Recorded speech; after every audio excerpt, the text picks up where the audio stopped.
अपने के सप्तरी के चुनाव में उम्मीदवार सीके राउत रहने, 12 के चुनाव में अपने के उम्मीदवार शिव चंद्र कुशवाहा बानी। अपने के ई नहीं लागत कि खेला हो गई 12 जिला में सप्तरी के बदला चुकाई भूपेंद्र जी। हाँ, तो 12 जिला के जनता उतना मूर्ख नहीं खे, 12 के जनता नपुंसक नहीं खे कि यहाँ के बहरिया के आगे जिता के भेजेम कि लूट के हमनी के ठग के चल जाए।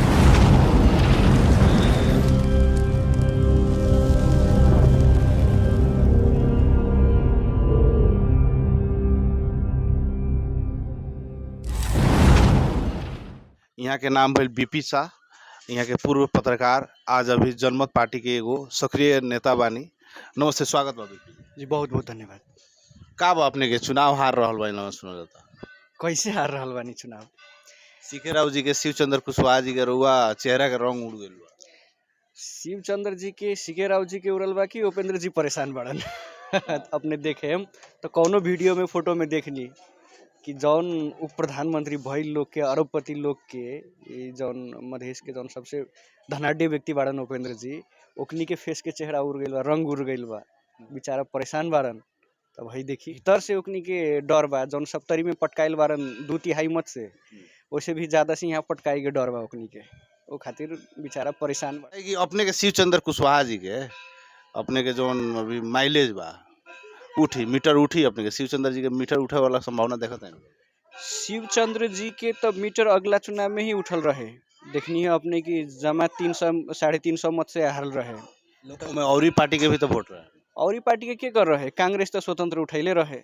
जौन गठबंधन के बात करतानी अपने, तो गठबंधन से तो स्वतंत्र उम्मीदवार रहे, 10,000 11,000 वोटों को नहीं आयल रहे, और ही स्वतंत्र सब खुदरा खातिर सब रहे वो टाइम में। अभी तो लौकता है 2टा उम्मीदवार, शिव चंद्र जी और उपेंद्र जी। बहरिया भितरिया के बड़ा रुआ जंग छेड़े बनी 12-2 में, बहरिया कैंडिडेट के देखे नहीं कि चाहत लगल रुआ ना, एक ऐतिहासिक पृष्ठभूमि बा। अपने देखेम तो 2015 साल के चुनाव में यहाँ से स्वर्ण शमशेर जबड़ा जीत के गई रहे, जौन नेपाल के फर्स्ट अर्थमंत्री रहे, फर्स्ट टाइम संसद में बजट पेश कैले रहे। वो टाइम से देखेम तो जौन भल पिछला चुनाव तक की बात करें तो अधिकांश बाहर के आदमी जीतले बा, चाहे वो राधे चंद्र हो, चाहे और ही कोनो दोसर नेता सब। अक्कल झुकल कभी काल लोकल जीतले बा। ओसे का भइल कि सब बाहरिया जीत के चल गइल, लूट के चल गइल, और यहाँ के विकास के, यहाँ के शिक्षा के, यहाँ के स्वास्थ्य के, यहाँ के किसान की समस्या जौं के तौं बा। अपने लोगन के पार्टी के भी उम्मीदवार शिव चंद्र जी एगो पुरान यहाँ के माओवादी काल के खूंखार नेता हैं, वहाँ पर विभिन्न अपने के आदमी के जमीन हड़पे के, विभिन्न हत्या में संलग्न होके भी वहाँ के नाम आवेला। चुनाव भी जीतनी 2064 साल में, तो काहे ना विकास करे? अच्छा, 2064 साल में जौन चुनाव भई रहे वो संविधान सभा के चुनाव रहे कि संसदीय चुनाव रहे?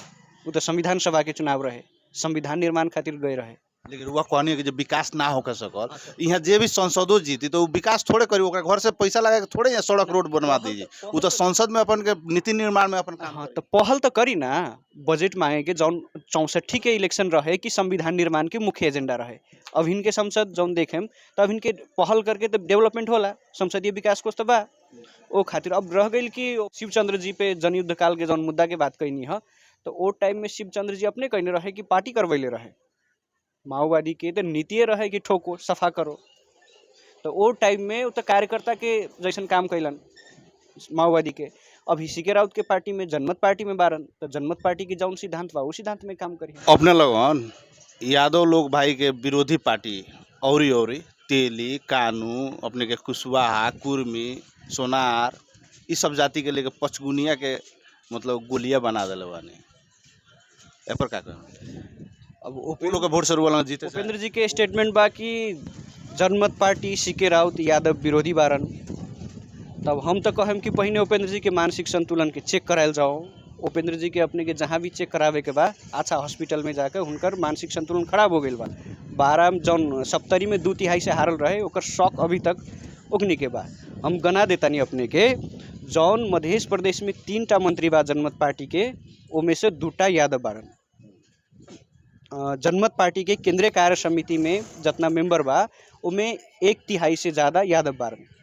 तो अब कौन यादव विरोधी हो गए जनमत पार्टी कि यादव विरोधी तो उपेंद्र यादव जी हैं, जौन अपन बेटा के, अपन गर्लफ्रेंड के और अपन जौन कमा के दी जौन आदमी सब बा ओकनी के पक्ष में बा।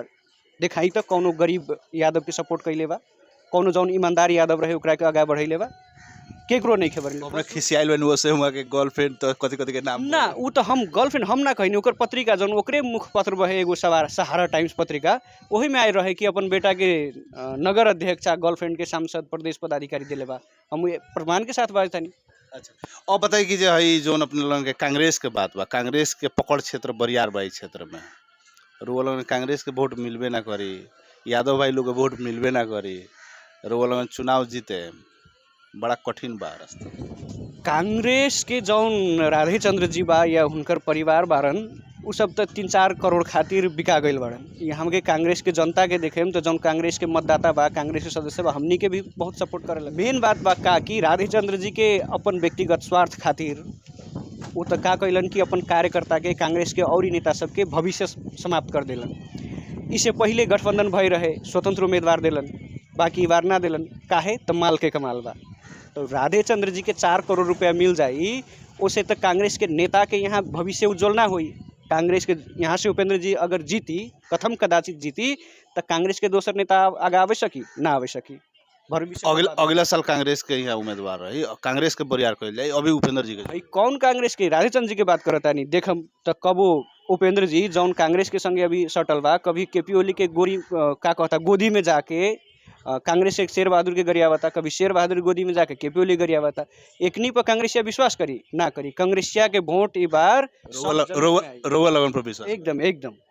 ये अपने के हवादारी गफ करे के आधार का बा?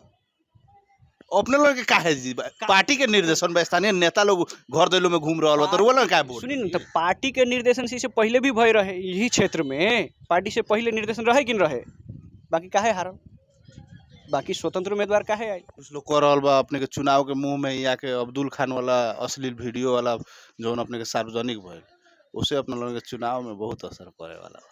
कौनो असर ना पड़ी। उ जसपा के रचल गईल एक षड्यंत्र बा, उ षड्यंत्र के जनता सब बुझता नहीं। 2 साल 2.5 साल पहले के एगो वीडियो, उमें कौनो अब्दुल जी तक एकरो रेप नहीं खे कैले ना, या तो भ्रष्टाचार कांड में जेल नहीं खे गईले। नांगा नाच देखैले बने कह उ सब उ नांगा नाच उ पर्सनल बा। ई हमनी के ई तो शिक्षा में देवे के चाहिए बच्चा के, 9-10 क्लास के बच्चा के, कि हई अपने के ई जौन यौन शिक्षा बा उके अच्छा से पढ़ाए के जाए चाहिए। तो उ तब आ गईल कौनो ब्लैकमेल कैलन, ब्लैकमेल के बाद ओकर फायदा जसपा उठैलन, तो उसे कोनो खास ना असर पड़ी। उपेंद्र यादव कर रहल बानी, हम घर दैलो कर रहल बानी, गांव-गांव जा रहल बानी। सीके राव जी के जितना मतलब हवा बनल बा ग्राउंड के 0 रिपोर्ट में, दूर दूर तक ले वहाँ दिखाई नहीं देत, वहाँ के नेता कार्यकर्ता से भेंट नहीं गो। ओ तो उपेंद्र जी से पहले कहत रहे, सप्तरी में कहले रहन कि कौन बा सीके राउत हम जानते नहीं खे। अभी आज भी कहता नहीं, आज भी कहता नहीं, तब जान गइलन ना कौन बा सीके राउत। तब उ तो अभी ओकनी के 2-4 ठो नेता बाड़न जौन काठमांडू से, कौनो विराटनगर से, कौनो बीरगंज से आइल बा, उनका आगा पछा करता। तो जी पर भी आरोप लाग रहल बा कि विदेशी शक्ति के वहाँ एगो पात्र हैं, आ वहाँ के मधेश के जगह स्वायत्त मधेश बनाऊ छु, यो गर्छु त्यो गर्छु, पारे वाला जौन काम में लागल रहनी, वो हिसाब से वहाँ के हैं खोजी के विषय बा, अनुसंधान करे। ठीक बा। अब विदेशी शक्ति के सीके राउत जी संगे हाथ बा कि टांग बा कि मुंह बा, कौन बा तो प्रमाण देवे के चाहिए नु। अगर बात दम उपेंद्र जी में तो कहीं कि सीके राउत के पाछा ही शक्ति बा, हई उ शक्ति बा, प्रमाण दिखाओ। 10 साल 15 साल से तो नेपाल सरकार लागल रहे पूरा खोजे में कि हई सीके राउत के पाछा कौन शक्ति बा, पता लगैलस, कोनो प्रमाण देलस ना। तो ये हवा बात बा। अब रह गई कि उपेंद्र जी अपने आप के कहतन कि हमरा चुनाव हरा में देशी विदेशी शक्ति लागल बा। उपेंद्र जी के देशी विदेशी से कौन शक्ति लागल बा तो दिखाई ना, उपेंद्र जी तो प्रमाण दी। अपने के 70 के चुनाव में उम्मीदवार सीके राउत रहने, 12 के चुनाव में अपने के उम्मीदवार शिव चंद्र कुशवाहा बानी। अपने के ई नहीं लागत कि खेला हो गई 12 जिला में 70 के बदला चुकाई उपेंद्र जी? हाँ, तो 12 जिला के जनता उतना मूर्ख नहीं खे, और एक 12 के जनता नपुंसक नहीं खे कि हमारा के बहरिया के आके जिता के भेजेम कि लूट के हमनी के ठग के चल जाई। के स्लोगन, पार्टी के स्लोगन है, यही हिसाब से जनता के स्लोगन बा। अपने जाई देवताल में जाई पूछी, ये एगो बा स्वर्ण गाँव पालिका में जाके पूछी वहाँ के जनता से कि का बा अपने के मूड, बहरिया के लूट के पठाएम कि यहाँ के धरती पुत्र के जिताएम, जनता ऊ कर रहल बा। अच्छा, धरती पुत्र जी अभी बड़ा अन्ना हजारे के टोपी वोपी लगा के रोगा लगन एकदम बंडी वंडी में ये सब सजल बानी, ई चीप पॉपुलैरिटी खातिर वो लोगन के ई सब कर रहल बन का हथकंडा खेत में चल जाए के केहू से फोटो खिंचा ले के ई सब वायरल हो रहल बा। एमे 2-3 गो कारण बा। या तो जेकरा नॉलेजे नइखे साफे कि उ टोपी के मीनिंग का बा, उ टोपी कहाँ से आइल बड़ा ना।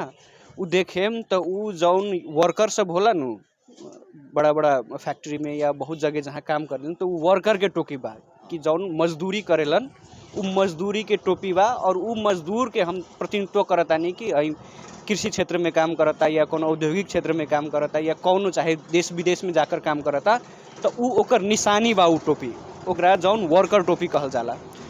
गांधी जी वो टोपी के यूज कैलन रहलन और उ वर्कर के टोपी हमनी भी जनमत पार्टी भी जौन किसान होखो या औरी कोनो क्षेत्र में लागल बा ओकनी के भी प्रतिनिधित्व खातिर उ टोपी बा। उ कोनो चीप पॉपुलैरिटी डॉक्टर साहब के एगो श्रृंखला खतिवड़ा के साथ में अपने के एगो आपत्तिजनक अवस्था के एगो फोटो वायरल हो रहल बा, ई का ह सच्चाई का? वो आपत्तिजनक एकरा के अपने सब कहतानी, हमरा तो एमे कोनो आपत्ति नहीं। हम भी ओसो के मानतानी, हम भी ओसो के कैंप में कई बार रहल बानी जहाँ दीक्षा जब देल जाला तो दीक्षा में एकटा जौन वहाँ के वाइब्स होला वो टाइम के वो तस्वीर बा। अपने वीडियो तस्वीर मात्र देखे नहीं, वीडियो देखिए ओकर रियल वीडियो का बा। एमे स्वामी आनंद अरुण भी कहले बा कि उ का बा। ओइसे और कोनो वीडियो बा तो भेजी।